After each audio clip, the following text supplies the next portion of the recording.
दोस्तों, आज step out with step out family का अंडमान के सफ़र में चौथा दिन। सुबह 5 बजे ही हम बीच पे घूमने निकले। ये बीच होटल के सामने ही था। यहाँ सनराइज 4:30-5 को ही होता है।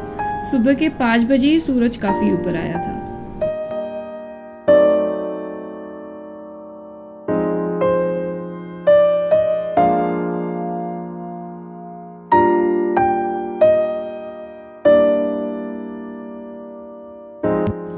समुंदर किनारे घूमते घूमते काफ़ी सारे कोरल, पत्थर, शेल्स दिखाई देते हैं, लेकिन आप यहाँ से कुछ अपने साथ ले नहीं जा सकते। अगर गलती से भी आप ले जाएंगे तो 5,000 तक का जुर्माना होता है। हमें किनारे पे एक मछुआरा दिखाई दिया। पूछताछ की तो पता चला कि ये कल रात में फिशिंग करने गए थे। रात भर मेहनत करके इन्हें इतनी ही मछलियाँ मिली। हमें मछलियाँ खरीदनी थी तो हम उनके घर तक गए।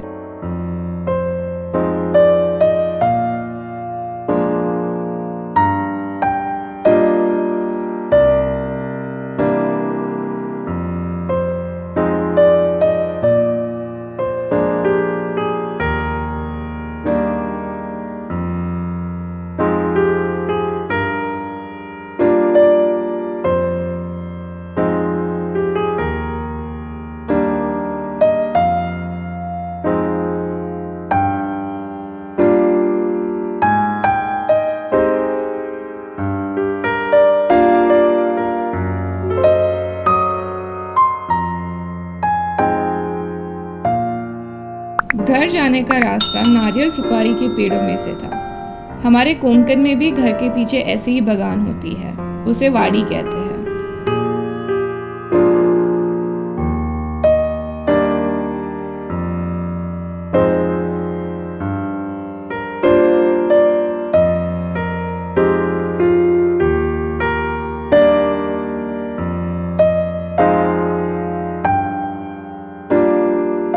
हमने 3 फिश 250-300 रुपीज़ पर किलो के हिसाब से खरीदे।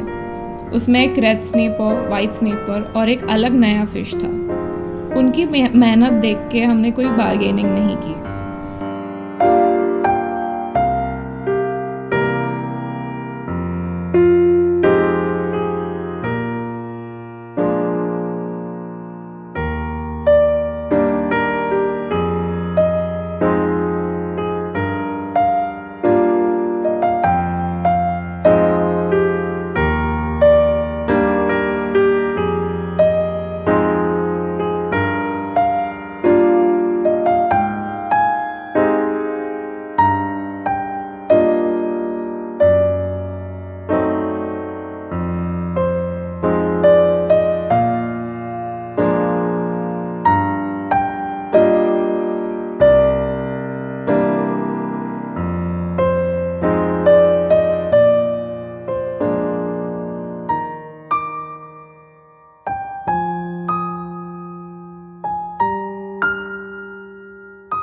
होटल में हमारी स्टेप आउट फैमिली आराम कर रही थी।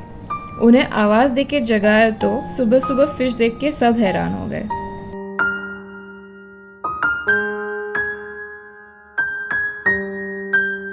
आज हमें नील आइलैंड जाना था, तो ये सुबह सुबह जो मछलियाँ ली थी, इसे हमने होटल के शेफ से साफ करके पैक कराई और साथ में ले चले।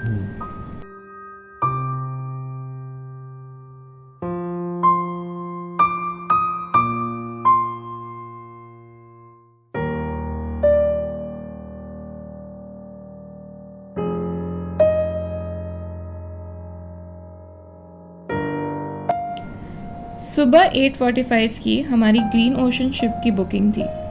इसका किराया 1150 था। सवा घंटे का सफ़र करके 10 बजे नील आइलैंड पहुंच जाते हैं।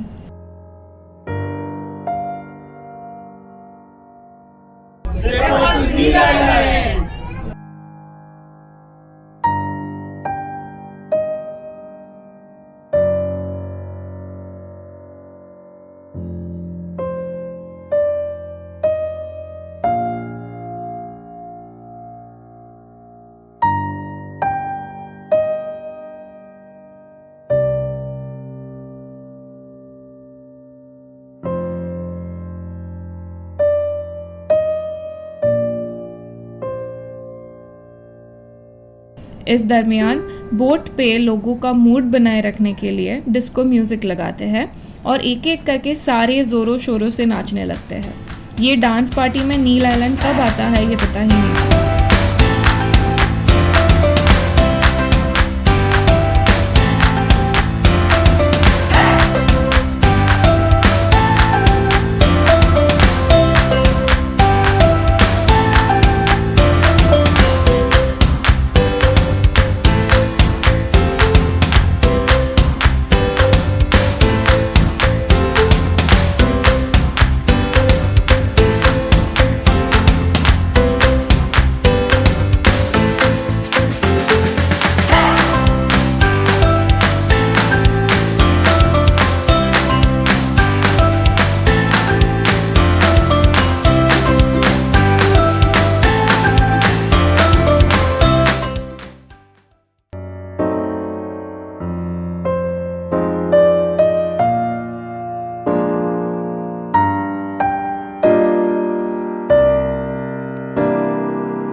जेटी पे उतरने के बाद सामने नीला समुंदर का नज़ारा देख के लगता है कि हम अपने हिंदुस्तान में हैं या कहीं दूसरे देश में पहुंच गए।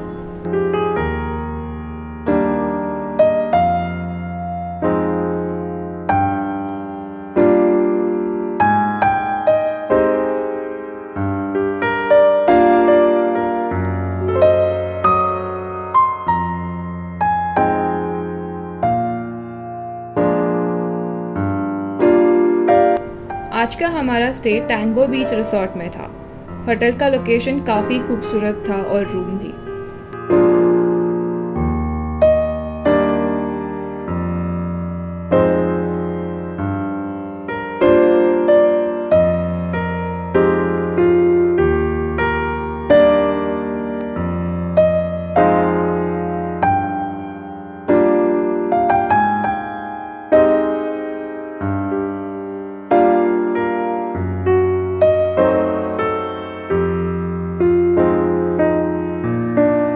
थोड़े वक्त के बाद हम भरतपुर बीच के लिए रवाना हुए। ये जगह स्कूबा डाइविंग के लिए काफ़ी फेमस और अच्छी है, तो हमारे ग्रुप के 3 मेंबर्स ने स्कूबा डाइविंग करने का मन बनाया। स्कूबा डाइविंग का 4000 पर पर्सन का चार्जेस लेते हैं। पहले 15-20 मिनट शैलो वाटर में ट्रेनिंग देते हैं और उसके बाद गहरे समंदर में ले जाते हैं।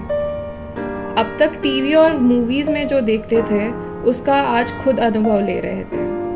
समंदर के नीचे की एक अद्भुत दुनिया नजर आ रही थी। यहाँ पे 5 फिश गार्डन्स देखने मिलते हैं। पानी इतना साफ नहीं था, फिर भी एक जिंदगी का अनोखा पल था।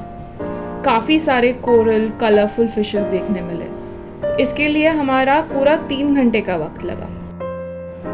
अगर आपको बीपी, डायबिटीज़ या ऐसा कोई और हेल्थ इशू हो तो आप स्कूबा डाइविंग नहीं कर सकते। इसलिए आप 40-45 की उम्र से पहले ही यहाँ आके एक अलग अनुभव लीजिए। वैसे तो इंसान की पूरी ज़िंदगी स्ट्रगल करने में और सारी जिम्मेदारियाँ निभाने में ही इनका स्कूबा डाइविंग होने तक हमने फिर ग्लास बोट राइड करने का मन बना लिया। अभी लो टाइड के वजह से हमें ग्लास बोट तक काफ़ी चलना पड़ा। इसका 800 रुपीज़ पर पर्सन चार्जेस लेते हैं।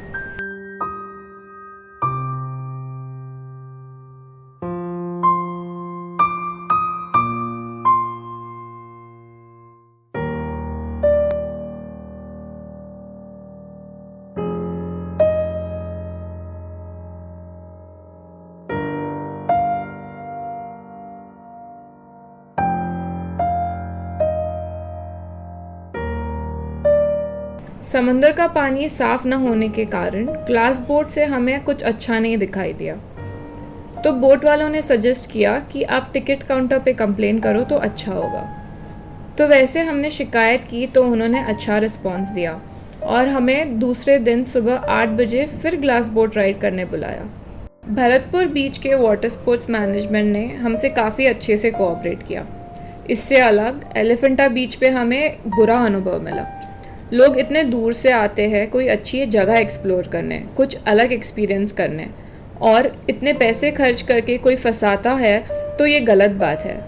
उससे वो जगह का और अपने देश का भी नाम खराब होता है। हमें असली वजह पता चली कि अभी लो टाइड में पानी वापस समुंदर में खींचा जाता है, तो समुंदर के तल में सब उथल पुथल होने के कारण पानी की विजिबिलिटी कम होती है।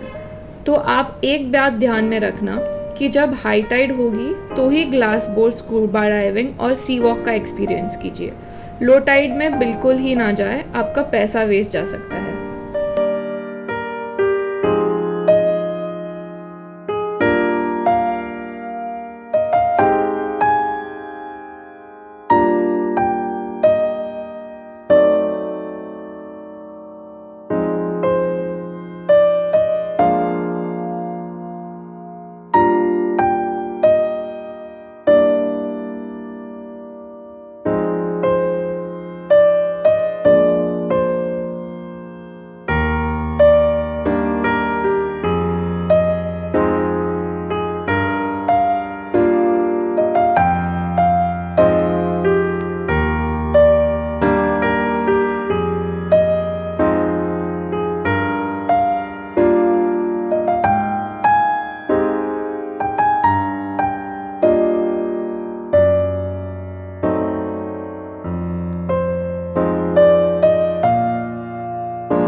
आज हमने हावलॉक आइलैंड पे सुबह जो फ़िश खरीदे थे वो हमने ये पवन रेस्टोरेंट में बनवाने के लिए दिए।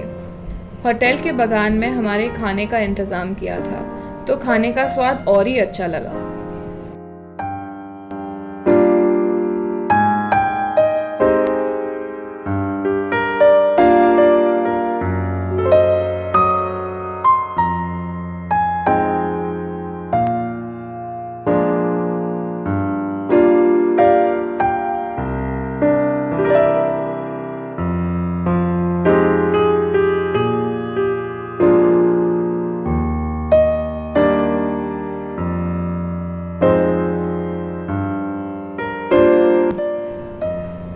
शाम के वक्त हमारे होटल के सामने ही जो बीच था उसके लहरों में हमने वक्त गुजारा।